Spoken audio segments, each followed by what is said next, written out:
Are you in the market for a small but family-oriented crossover with some off-road heritage? No, this is not a review of the rumored baby defender concept. This is the new Opel Frontera. Yes, this is the new Frontera and it's a 7-seater.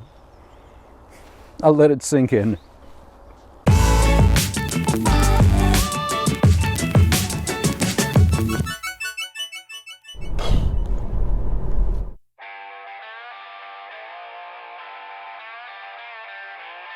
Opel Frontera, not the one I'm reviewing today, was a 1990s recreational body-on-frame 4x4 vehicle popular in Europe.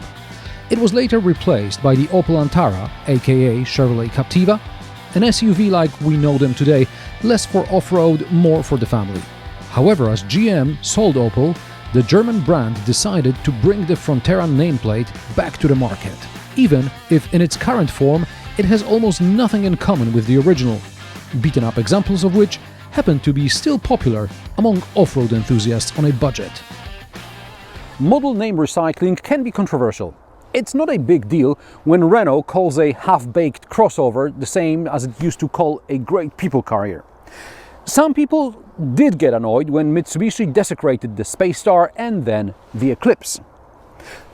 The Frontera, however, is an interesting case because it's not a bad car, and its biggest problem, to all the three people using caps lock in the comments section, is the name. With this out of the way, what is the Frontera?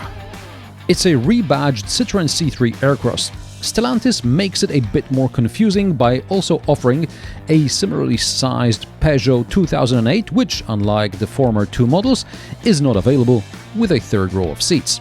The Frontera and the C3 Aircross can be ordered as 7-seaters, but only in the combustion engine form, as the EV version is exclusively a 5-seater.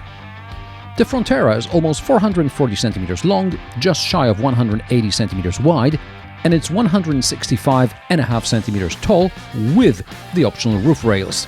These are packaged with front fog lights. Also, the third row of seats is optional. It's available on the GS and higher trims and costs €800 and some 120 liters of boot space. The 5-seater has 460 liters of boot space, but with the space in the lower part of the boot occupied by the seats, we're left with about 40 centimeters to the window line. The boot width by the floor is 100 centimeters between the wheel arches, and the depth is about 85 centimeters by the floor to the rear seats. Instead of a rigid false floor you get in the 5-seater, here we have two pieces of stiff-ish fabric clipped to the rear backrests. They protect against items falling under the seats, and if something does get under them, it's going to be hard to find and remove, as the seats are attached permanently to the floor, unlike, for example, in the Dacia Jogger, where the seats in the third row can be removed. With the seats in the third row open, there is no boot to speak of. The question is whether there's any space on the other side. And for whom?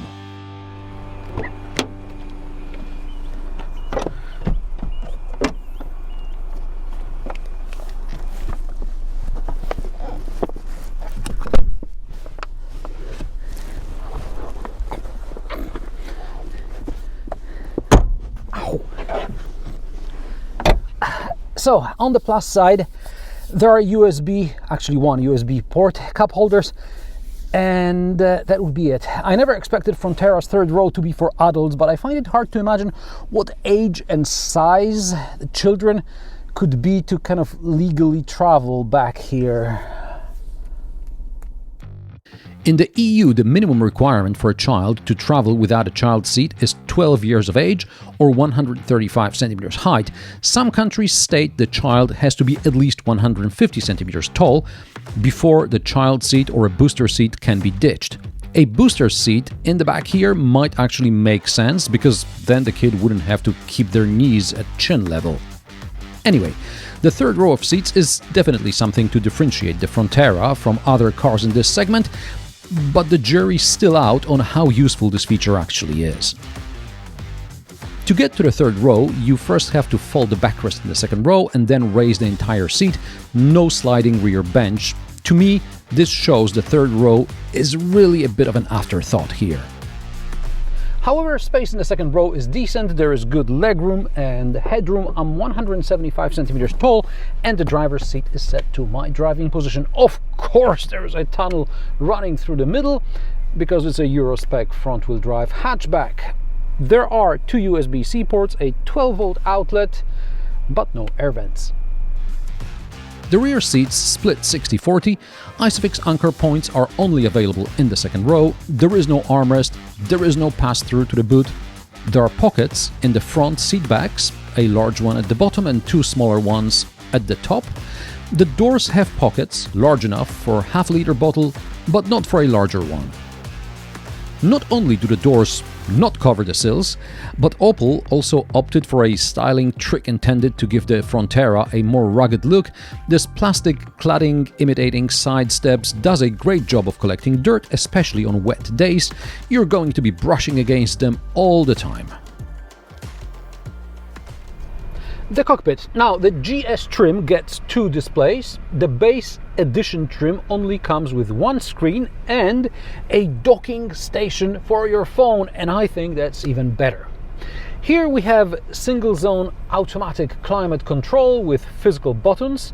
In the base trim there is manual AC with 3 knobs to control it. Now, if you're wondering how is it possible that a car these days can be operated without a central display, which usually features all sorts of settings, the Frontera and its siblings from Stellantis, the Fiat Grande Panda, Citroën C3 and C3 Aircross, have very little settings, and the most important ones are on the driver's display or controlled with physical buttons. Yay! Anything else you want to turn on or off, there's a physical button somewhere. For example, to disable ESA notifications, you have to long press a button above the left knee. Apparently, some markets have a manual transmission version, then there is also a button to disable the start and stop system, but in the automatic version it can't be disabled.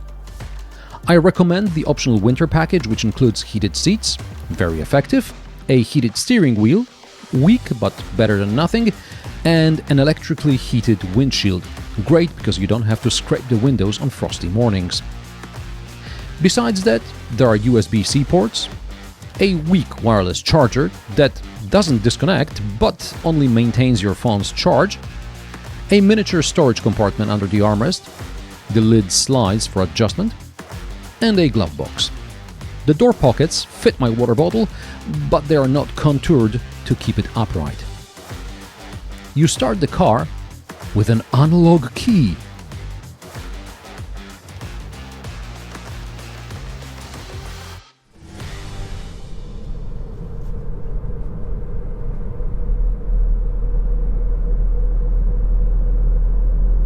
The Opel Frontera is available as an EV or with a mild hybrid petrol engine, and not so mild either, as the 48-volt system allows maneuvering at speeds of up to 30 km per hour in electric mode and temporarily shutting off the combustion engine while cruising at a constant speed of up to 150 km per hour. Okay, the traction battery capacity is less than half a kilowatt hour, so it's not Toyota hybrid level, but the impact on fuel economy is noticeable. Around the city, I easily managed less than 5 liters per 100 kilometers. Extra urban, staying below 100 kilometers per hour, it was 5 to 6 liters. And at 130 kilometers per hour, the car was using around 8 liters per 100 kilometers. Under the bonnet of this test car is the more powerful version of the 3-cylinder successor to the 1.2-liter There Goes My Campbell PureTech engine. With electric boost, it makes 145 horsepower. The less powerful version has 100 horsepower. Claimed 0 to 100 km per hour acceleration is 9 seconds. There is no sport mode, just L mode, which stands for lazy and is used for engine braking. Anyway, in my testing I got 9.5 seconds, although the Frontera feels much quicker. The new mild hybrid engine feels very flexible. The Frontera is therefore both agile in city driving and has enough oomph for overtaking on the highway. I took the Frontera on a 700 kilometers trip, 350 kilometers each way, mostly on a dual carriageway. I remember doing the same trip a couple of years ago in a Dacia Jogger with an overnight stay, and despite the overnight rest, the return trip in the Jogger was terrible, and I do feel sorry for all those people who have to drive it and pay for it. Yeah, I'm sure I'm being classist and something else, but the Jogger Enthusiasts Club can cancel me, so be it. Anyway, in the Frontera I drove back on the same day, and I think for occasional trips it's more than adequate, at least for the driver, as the passengers complained about the seats being rather firm.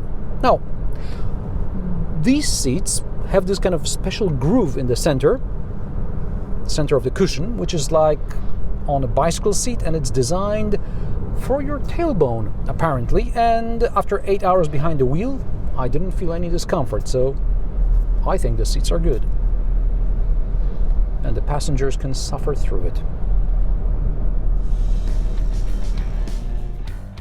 Of course, the Frontera doesn't have the best soundproofing out there, but we're talking about a budget car, and there is no adaptive cruise control or active lane keeping assist. Visibility around the A-pillars is okay, but because the passenger seat can't be moved any further back, you have to lean out further at intersections to check for traffic to the right. The rear window ends high, so you might lose sight of smaller cars when they're close behind. The suspension absorbs bumps well enough, the steering is light but precise, and the brakes are fine. This is a truly well-rounded car without unnecessary features.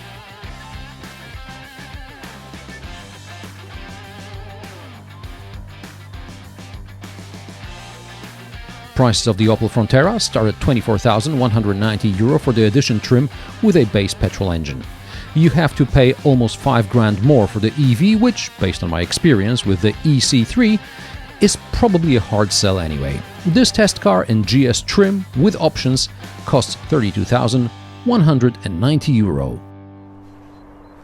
The Opel Frontera is about as much car as most of us need.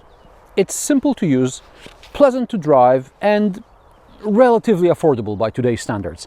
I'd skip the third row of seats, and I'd probably go with the Edition trim, where you can get green paint with white roof and white sealies because it looks mega. And how do you like the Opel Frontera? What else do you want from a car? Let me know in the comment section below. If you like my sarcastic, down-to-earth and possibly mildly amusing car reviews, join me every Friday at 3 p.m. Central European Time, and don't forget to subscribe and like this video, as it helps me with the YouTube algorithm. Thanks for watching, and I will see you in the next one.